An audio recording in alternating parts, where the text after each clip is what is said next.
Hey everyone, so today I'm going to share 5 strategies that you can use to upgrade the quality of your thinking and stop letting your negative thinking in general ruin the quality of your life. So imagine that you send a message to a friend or a colleague and it's on WhatsApp and you notice that they've read it but they haven't replied.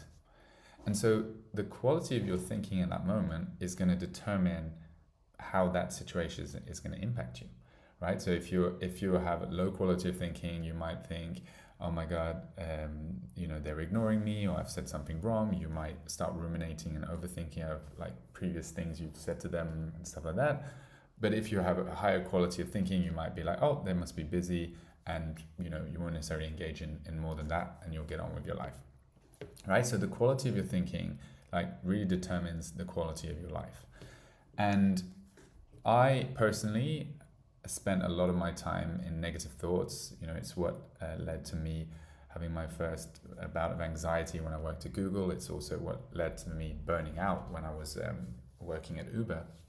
And so I'm very familiar with negative thinking and how it can impact you and how it can impact me. And so, yeah, I'm just going to share these 5 strategies that have really helped me change my relationship to my thinking and given me so much more peace of mind and general peace in my life. So the first strategy that I use is changing the relationship with your thinking. And so what I mean by that is to really start questioning, what is a thought? Start really thinking, like, because thoughts can be something that we're so scared of, and we'll attach ourselves to thoughts, and we think that the thoughts itself are what's harming us, but a thought is just formless energy in the mind. When you really reflect on that, you notice that actually it's not something that can necessarily harm you. It's not I love this quote, I don't know where it's from, but it's like, it's not the thoughts you have that make you suffer, it's the thoughts you attach to. And so when you really start understanding this, you realize that you can actually have a healthy relationship with any thought. You can have depressing thoughts, you can have sad thoughts, you can have angry thoughts, and as long as you just observe them as a thought and you don't attach yourself to that thought, well, it's not going to do you much harm. So that's the first strategy or the first realization is, really understanding that you are not your thoughts. Your thoughts are not harmless, but you're simply the one observing your thoughts. And so strategy number 2 is creating distance. So one of the best ways to move from thinking that you are your thoughts to observing your thoughts is to create distance between you and your thoughts. And I know, for example, that I've heard that when astronauts, they see the Earth for the first time from space, they have this feeling of the sense of awe, and they see the whole world completely differently, right? They see all their problems kind of disappear, they become smaller, because that they create distance between them and everything else. And so the same kind of happens with your thinking. The more distance you can create between you and your thoughts, the less impact they'll have over you, and the more perspective you will get as to you are just observing them. You don't have to attach to them, right? And so one of the best ways of doing this is to get really good at labeling your thoughts. So whenever you have a negative thought, like, I'm not good enough, or I'm a failure, or even, this person doesn't like me, just start labeling it as, oh, that's a negative thought, or that's a sad thought, or that's a limiting thought, and just start noticing and labeling your thoughts. And the more you practice doing this, the more distance you'll create between you and your thinking. So the third strategy is what I just invented it. It's called don't jump on the train. So if you imagine that your thoughts, so when you're labeling your thoughts, when you're creating distance between your thoughts, it's like you are the train station, and your thoughts are the trains. And so the trains are just going by the train station, and the thoughts that make you suffer are the trains that you jump on. the thoughts you attach to. And so don't jump on the train is just a simple analogy for just don't jump on the train of thought. Don't jump on the thoughts that don't serve you. For example, if you get some feedback at work and like out of 10 elements, there was one was negative, you'll notice that thought like, oh, see, I'm not good enough.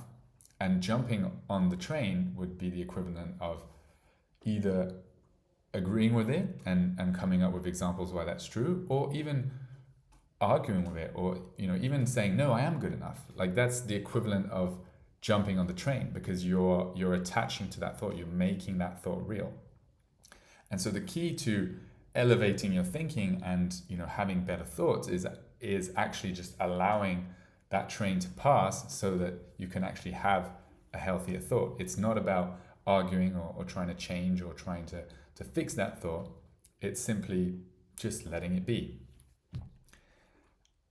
So the fourth strategy that I use is using my emotions as a barometer for my thinking.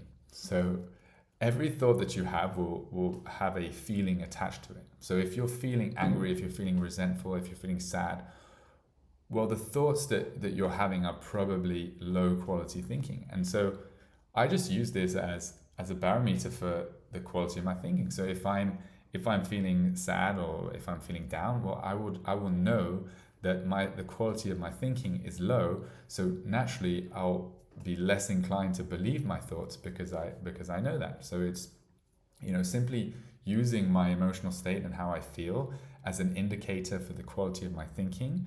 It reminds me not to believe some of the thoughts that I'm having. And it makes it easier to create that distance because I have an indicator of like, yes, that's true. This is probably not a healthy thought, right? And so the final one, and maybe it's kind of similar to the don't jump on the train one, but it's don't try to fix or change your thoughts. Like I love this quote from Mark Manson, who says that the desire for a more positive experience is itself a negative experience, whereas the acceptance of a negative experience is itself a positive experience. And so the same is with your thinking. The more you try to fix your thinking, to change your thinking, well, the more you're attaching to that thought, right? It's kind of like your thoughts are like these clouds that are passing by, and when you try to fix them, when you try to change them, it's like the clouds get transfixed and they get bigger and bigger and it becomes a storm. So the key to upgrading your thinking isn't trying to change or isn't trying to fix, it's actually allowing your thoughts to go by so that you give space for new thoughts. Another great analogy for this is like the snow globe. So when you have a snow globe, if you allow the thoughts to settle, so you're not trying to fix, you're not trying to do anything, you're just allowing the snow globe to settle, the snowflakes come down and you have clarity. Well, it's exactly the same with your thinking. If you want to upgrade the quality of your thinking, you don't need to do anything. You just need to allow for the snow globe to settle or the clouds to go by, so you give space for new thoughts to arise. So those are the 5 strategies. So 1, change the relationship you have with your thinking. 2, start creating more distance between you and your thinking.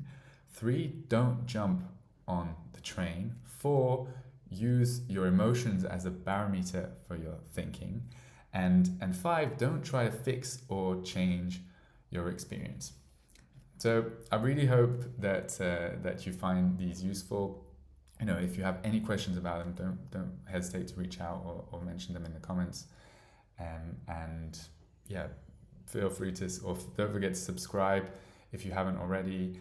And wishing you all an amazing day. Much love.